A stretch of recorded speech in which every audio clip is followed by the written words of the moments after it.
L'idée principale que je veux faire passer, c'est d'en parler aux personnes de confiance qui peuvent nous aider sur ces points, parce qu'on ne peut pas faire tout seul en fait.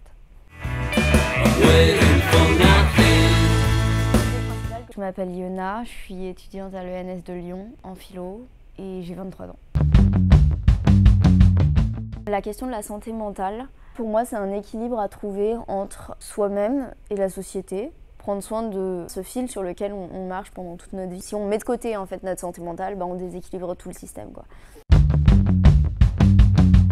Dans les études, il y a quelque chose qui nous fait penser, en fait, nous fait oublier qui on est en fait en dehors des études, et donc on a peut-être un peu trop tendance en fait à se mettre de côté et du coup à perdre cette part, enfin elle n'est pas perdue mais à la négliger, qui demande juste à vivre et qui demande juste à s'exprimer et qui a besoin pour ça qu'on l'écoute. Si on fait attention à nous-mêmes et si on est à l'écoute en fait de cette part de nous qui n'est pas les études, finalement on s'en protège, il me semble.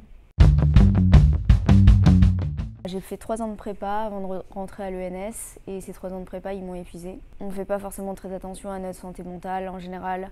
On oublie un peu qu'on a un corps, qu'on a un esprit qui sert à autre chose qu'à réfléchir. Et du coup je suis tombée en dépression. Le fait de se focaliser sur les études et sur les résultats attendus. Je suis arrivée à l'ENS en étant complètement perdue parce que je me rendais compte que j'avais complètement mis de côté un bout de moi. J'étais très fatiguée et je suis arrivée dans un environnement complètement nouveau. Donc j'étais pas mal perdue. Je devais continuer à répondre à énormément d'exigences. L'enjeu pour moi, c'était vraiment de faire conjuguer ma santé mentale et mes études. C'était juste une question de vie ou de mort, littéralement. Il n'y a pas de moment particulier qui m'a fait basculer. Les signaux, c'est de la fatigue, de la perte de motivation. Alors moi, j'étais toujours motivée pour mes études, mais j'arrivais pas à me lever pour faire des choses basiques le matin.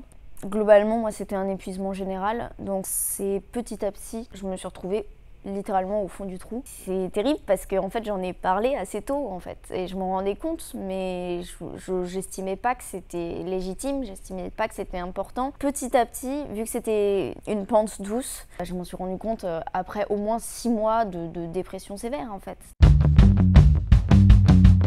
J'ai commencé à voir des professionnels, donc une psychologue, des psychiatres, un médecin généraliste. C'est pas moi qui ai fait les démarches pour avoir le rendez-vous, etc. parce que ça, j'en étais incapable. En fait, j'ai été poussée par ma famille. En parler, en fait, tout simplement à ma psychologue, c'est extrêmement salvateur pour moi parce que je suis au contact, en fait, je suis obligée, entre guillemets, d'être au contact de mes émotions et de le partager et d'en discuter et en fait de aussi dédramatiser ma situation.